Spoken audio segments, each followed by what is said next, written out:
کہہ سکتے ہیں تو 1857 کی اس جنگ کو کہہ سکتے ہیں جس کی قیادت علماء کر رہے تھے.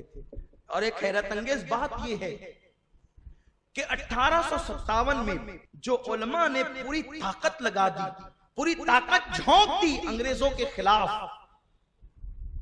تو اس میں کچھ مخبر جنہوں نے علماء کے خلاف جو ہے خبریں دی، قائدین کے خلاف خبریں دی، اور نتیجہ یہ ہوا.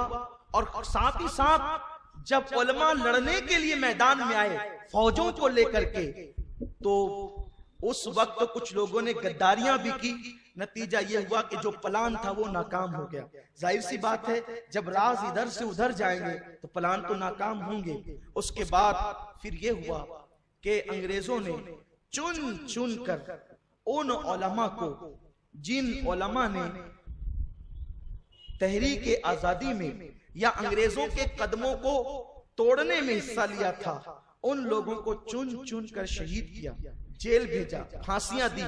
یہاں تک کہ مورخین لکھتے ہیں کہ دلی سے لے کر لاہور تک جتنے درخت رستے میں تھے، اکثر درختوں پر علماء کے کٹے ہوئے سر لٹکے ہوئے تھے. اور علماء کو ہزاروں کی تعداد میں شہید کیا گیا، اور جو عام مسلمان تھے ان کی تعداد 5 لاکھ ہے. ہندوستان میں 5 لاکھ مسلمانوں کو جنگ آزادی کی تحریک یا انقلاب اس کو کہتے ہیں، انگریز غدر کہتے ہیں، انقلاب کی پاداش میں، اس کے جرم میں 5 لاکھ مسلمان شہید ہوئے. لیکن کس شان سے شہید ہوئے اس پہ بھی توجہ چاہتا ہوں. انگریز ان انقلابیوں کو جن کو پکڑا گیا تھا، ان کو پکڑنے کے بعد، چونکہ وہ سب مسلمان تھے، ان کو پکڑنے کے بعد 10 بائی 10 کا ایک کمرہ بنا ہوا ہے، اس میں سور ذبح کیا جاتا ہے. سور ذبح کرنے کے بعد سور کے خون سے، اس کی پیشاب اور اس کی لید سے پورے کمرے کو پوت دیا جاتا ہے. پوتنا سمجھتے ہیں؟ پہلے جب ہمارے یہاں مالیگاؤں میں اکثر مٹی کے مکانات تھے تو ان مکانات کو جو پیلی مٹی ہوا کرتی تھی، عورتیں اس سے زمین پوتا کرتی تھی. تو سور کے خون سے، اس کے پیشاب سے اور اس کی لید سے 10 بائی 10 کے کمرے کو لیپ دیا جاتا، پوت دیا جاتا. اور جن لوگوں نے انقلاب کی تحریک میں علماء کا ساتھ دیا تھا، ان مسلمانوں سے کہا جاتا اس کو زبان کے ذریعے سے چاٹا. وہ مسلمان تھے. ایک تو خون ناپاک، دوسرے وہ سور کا خون ہے، عام جانور کا نہیں، ناپاکی پر ناپاکی، نجس پر نجس. وہ لوگ انکار کرتے، پھر ان کو دردناک انداز سے شہید کر دیا جاتا.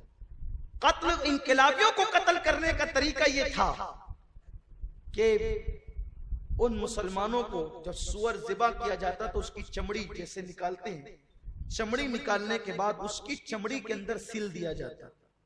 اس درد یعنی روحانی طور پر بھی اذیت دی جاتی، ایمان کو بھی مجروح کرنے کی کوشش کی جاتی.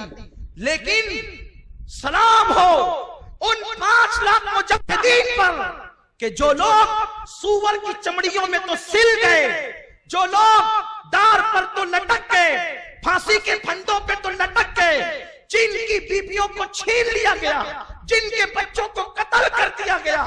دلی کے جامع مسجد کے علاقے میں کئی دن تک کے لاشیں سڑتی رہی، لاشیں پڑی رہی، اسے گید اور کوے کھاتے رہے، اسے کتے اور بلیاں نوچتی رہی. وہ ساری چیزوں کو برداشت کرتے رہے، لیکن انہوں نے مذہب اور وطن پر اپنا سب کچھ قربان کر دیا.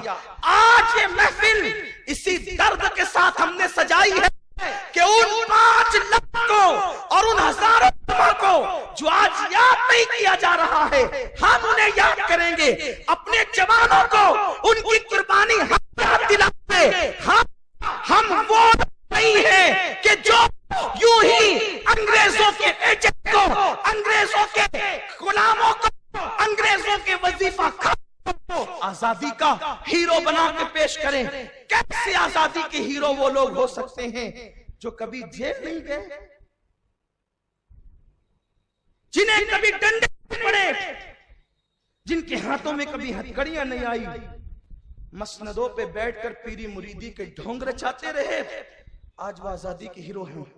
سوچو ان مسلمانوں کی روحوں پہ کیا گزرتی ہوگی جنہوں نے جام شہادت نوش کیا، ان کا نام ہی کہیں نہیں، جو سولیوں پہ لٹکے ان کا نام ہی کہیں نہیں، جنہیں درختوں پہ لٹکایا گیا ان کے نام ہی کہیں نہیں، جن کے محلات کو ضبط کر کے بیچ دیا گیا ان کا نام ہی کہیں نہیں، جن کے بچوں کو یتیم کر دیا گیا ان کا نام ہی کہیں نہیں۔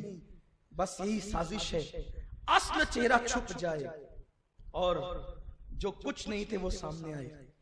ہم یہ بات کہنے میں حق بجانب ہے کہ آج جن لوگوں کو آزادی کا ہیرو بنایا جا رہا ہے وہ کیوں گڑتے ہیں واقعات کہ انگریزوں نے پکڑ لیا اور یہ کر لیا وہ کر لیا۔ آپ کے مسلک کے کس بزرگ کو انڈمان بھیجا گیا بتائیں؟ اگر انڈمان بھیجا گیا تو سنی مسلک کے عالم کو بھیجا گیا، بلکہ انگریز کو عالموں سے اتنی دشمنی تھی کہ ہزاروں علماء کو جو ہے وہ پھانسی دی گئی اور بعد میں کسی کو شمس العلماء کا خطاب ملا۔ میں آخر میں بس اس پر چند بات کروں گا بھی، لیکن یہ بتانا چاہتا ہوں بس گفتگو کو سمیٹتے ہوئے کہ ہمارے جن علماء نے قیادت کی ہے ان علماء کے نام پڑھ دوں، اکثر ان کے نام پڑھے نہیں جاتے اور ان کو خراج پیش کروں۔ ایک بات یہ ہے آخر ایسا کیوں ہوا؟ پہلے نام پڑھنے سے پہلے یہ بات کہنا چاہتا ہوں، ممکن ہے کسی کے ذہن میں سوال آئے گا جب یہ لوگ آزادی کے اتنے بڑے ہیرو ہیں تو ان کا نام ریکارڈ میں کیوں نہیں ہے، ان کا نام کتابوں میں درج کیوں نہیں ہے؟ بہت خاص بات ہے، کوئی سوال کر سکتا ہے۔ تو آپ کو بتاؤں کہ جب یہ لوگ شہید ہوئے، یہ لوگ جیل گئے، تو 1857 سے لے کر 1947 تک، 1857 سے لے کر 1947 تک کم و بیش 90 سال کا عرصہ ہے، یعنی ایک صدی۔ بہت توجہ سے سنیں، یہ بہت خاص بات آپ کو اپنے دماغ میں بٹھانی ہے، کیونکہ ان علماء سے ہماری عقیدتوں کے تعلق ہے اور ہمارے ملک سے بھی ہمارا ایک رشتہ ہے، جذبات کا، محبتوں کا رشتہ ہے۔ اس لیے ہم لوگ جو ہیں وہ سارے شکوک و شبہات کا بھی ازالہ کرنا چاہتے ہیں۔ کوئی آپ سے پوچھ سکتا ہے کہ جب فضل حق خیر آبادی، صدر الدین آسودہ، کفایت علی کافی، یہ جو لوگ تھے انہوں نے انگریزوں کے خلاف علم جہاد بلند کیا تو کتابوں میں ان کے نام کیوں نہیں ہیں؟ تاریخی ریکارڈ کیوں نہیں ہیں؟ پہلی بات تو یہ تاریخی ریکارڈ ہے، پرانی کتابوں میں نام بھی ہے، لیکن ان کی زندگیوں کو اس لیے مرتب نہیں کیا گیا، ان کے کارنامے اس لیے اس وقت جمع نہیں کیے گئے کیونکہ ایک صدی تک اس کے بعد انگریزوں کی حکومت رہی۔ تو جو انگریزوں کے خلاف کھڑے ہوئے تھے، جو ان کی حمایت میں قلم اٹھاتا اس کو بھی ضبط کر لیا جاتا، اس لیے اجازت نہیں تھی۔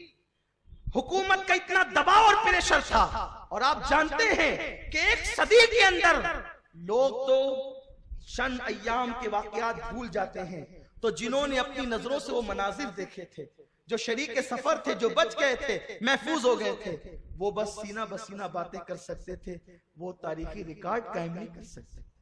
حکومت کے پاس تو ریکارڈ ہے، اب جب چھان بین ہو رہی ہے تو مزید انکشافات ہو رہے ہیں کہ بھارت کا دوست کون ہے اور دشمن کون ہے۔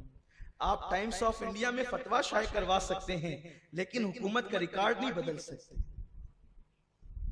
اور ٹائمز آف انڈیا میں فتویٰ شائع کروا کر کہ جھنڈے کو سلامی دینا جائز ہے، آپ اپنے اوپر سے بدنامی کا داغ نہیں دھو سکتے۔ یہ تو ہم ہیں اہل سنت اولیاء کے ماننے والے جنہوں نے اپنے مسلک کی بھی مکمل طور پہ وفاداری کی اور ملک کی بھی وفاداری کی ہے۔ تو چونکہ ایک صدی تک اس کے بعد انگریزوں کی حکومت رہی، اس لیے ان کی حمایت میں، ان بزرگوں کی حمایت میں باضابطہ طور پہ قلم نہیں اٹھایا جا سکتا۔